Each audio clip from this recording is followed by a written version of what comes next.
I can't believe I got this whole thing of cotton candy for $5. God, that guy was such a doofus, man. I'm gonna be eating cotton candy for weeks. Are you sure that guy said it was cotton candy? Stuff looks kind of weird.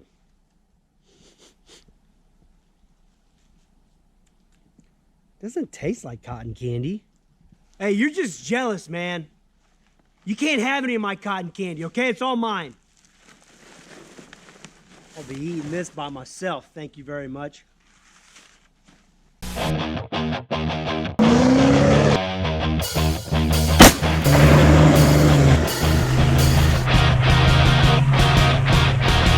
Welcome to Texas Beard Adventures. I'm Brad Harry, your host, and today we're at my in-law's house, and I am here with the one and only Mr. Josh Werner. Say hello, Josh. How's it going? So he is the spray foam king, so to speak. You know, self-proclaimed anyway. And the house just got spray foamed. It's not 100% yet. There's still a couple of small areas that have to be done. But I want to talk about why spray foam? Why not regular bat insulation? Why not bib insulation? Why spray foam? So Josh, why spray foam? Well, the advantages of spray foam is once you hit 3.5 inches, you get an air barrier. And so when you're talking in terms of insulation, you're talking about thermal resistance, heat resistance, but you also got to think about airflow. You got bats in the walls. Even with the best installers, you got to cut around stuff.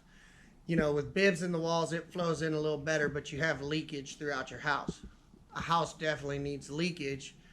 But if you want it to perform to the best of its abilities and you want it to be tight, you work with your AC guys, you get spray foam. At 3.5 inches, you got an air barrier. So now you're not losing any air. You know, it's all staying in, which is where your HVAC guys come in and they pull outside air in to keep it flowing, but you're not just losing. So with bats, like in my personal house, built in the 90s, you cool it to 70 degrees. Well, that cold air slowly leaks out. Your AC kicks back on to replenish when your thermostat goes out or goes up. With the spray foam, cool it down to 70 degrees. At first, it's got to trickle into your attic. But then once it's there, it's set, you're at 70 degrees. I know people whose ACs come on 4 or 5 times versus their old house. They'd hear it all day, every day. So you get that air staying, you bring in new air, so it's not stagnant air, but you're not losing all that air, so your AC is not kicking on multiple times or running all day, which is going to drastically drop your efficiency costs, electrical, HVAC, all of that, because, you know, the HVAC runs on its system, it has its cost, but that goes to your electric bill because Right. It pulls every time it starts at a 220, it just Boom, surges. yeah. So, Well, I know there is, and I think this house has them as a variable speed unit, correct. to where it'll still run, but at a way lesser capacity. So it's still sucking because with the spray foam you have a very tight envelope in the house, right? Right.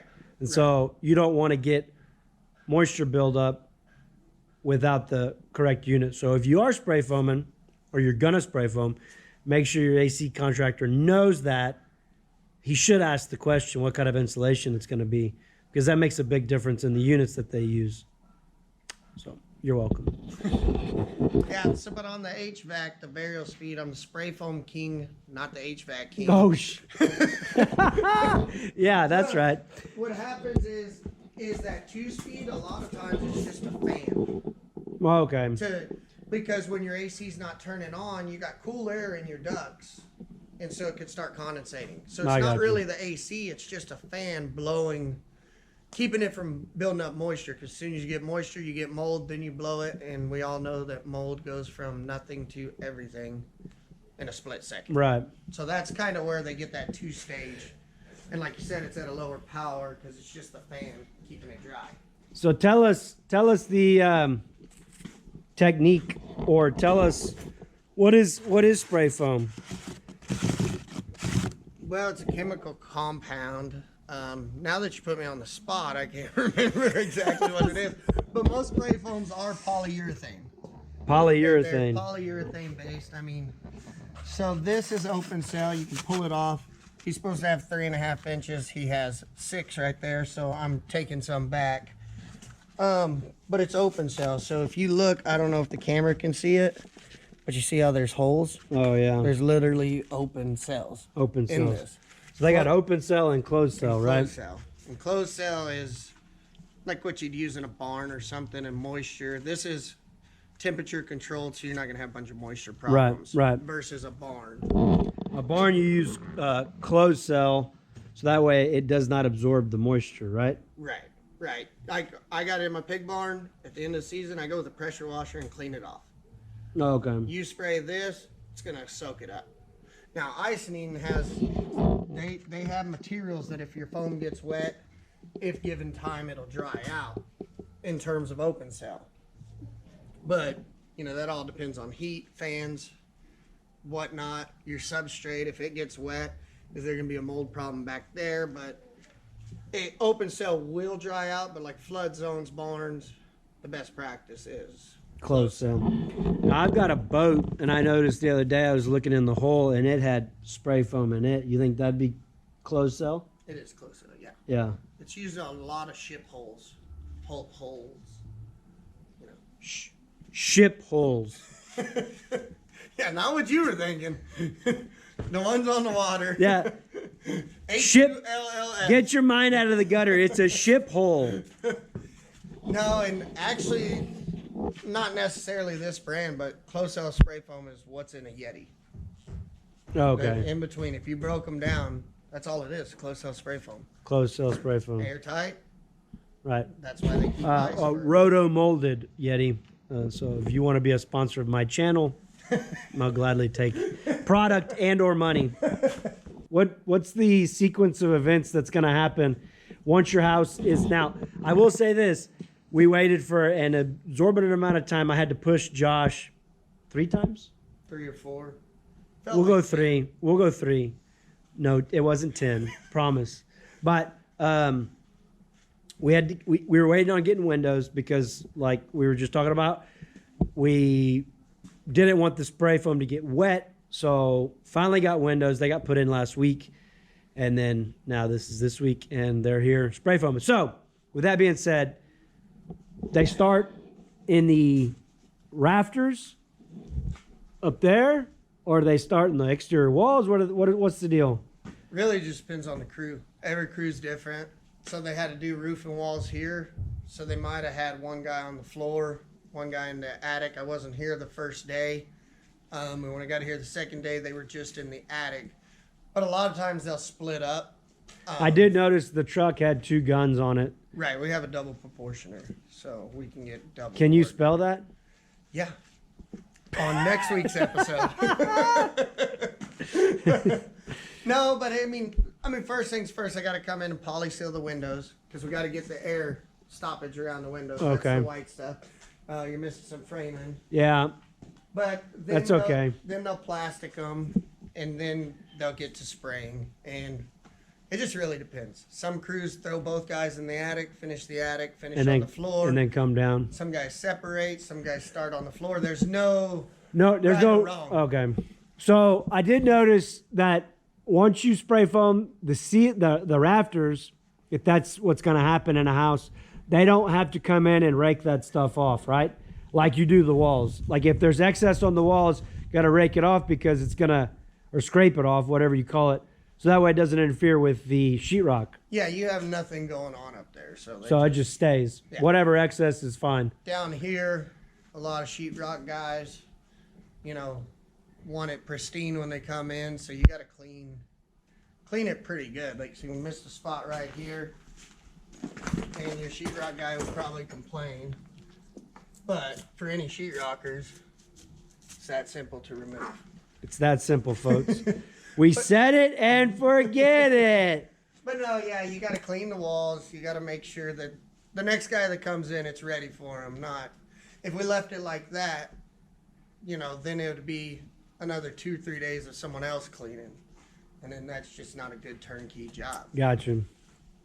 We want to leave and be done, and for you to move on to the next step. Because the problem with insulation, the reason it's stressful, is we're the stopping point. Yeah. You get all the MEPs, framing, windows done. We can't do anything interior until it's insulated. Until there's Because insulation. the next step is sheetrock. Right. And they can't sheetrock without insulation. So Yeah. we get a lot of flack, but we're good at what we do. So That's right. push 3 times and still on time. I mean, magic. Yeah. Yeah. For whatever that means. I don't even know what he just said. You pushed me 3 times, I still hit the I know what you said. I was being facetious. So, for the people out there that don't know, 6-inch exterior wall versus 3-inch exterior wall, or 6.5 versus 3.5, or actually, I'm sorry, 5.5. 5.5 versus 3. Yeah. So, because I was always under the assumption that a 6.5-inch exterior, or I'm sorry, 5.5-inch exterior wall, a 2x6 exterior wall versus a 2x4 exterior wall, you're going to gain 2 more inches of insulation, thus having a better insulated exterior wall. But the king says no.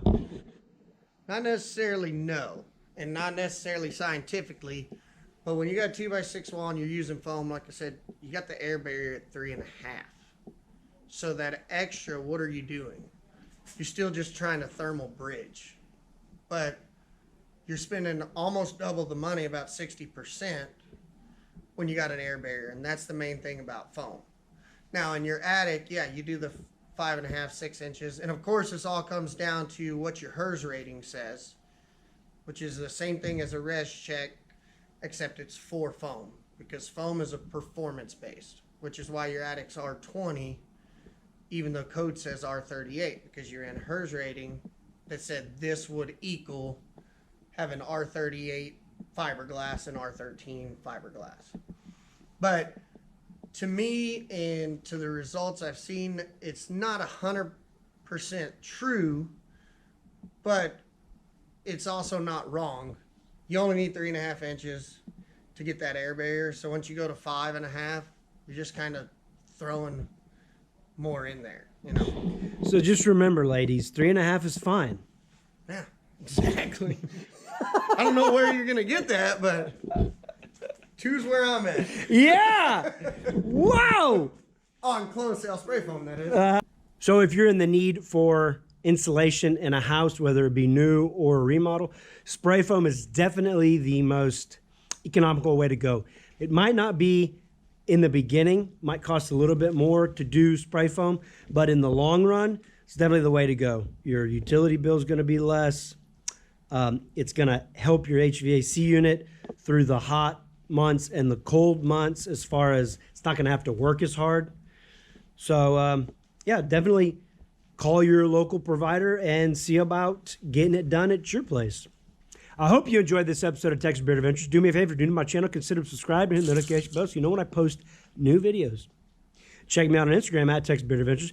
Me and the wife and the kids do all kinds of good stuff over there. And I'll catch you on the flip side. You dang hillbillies.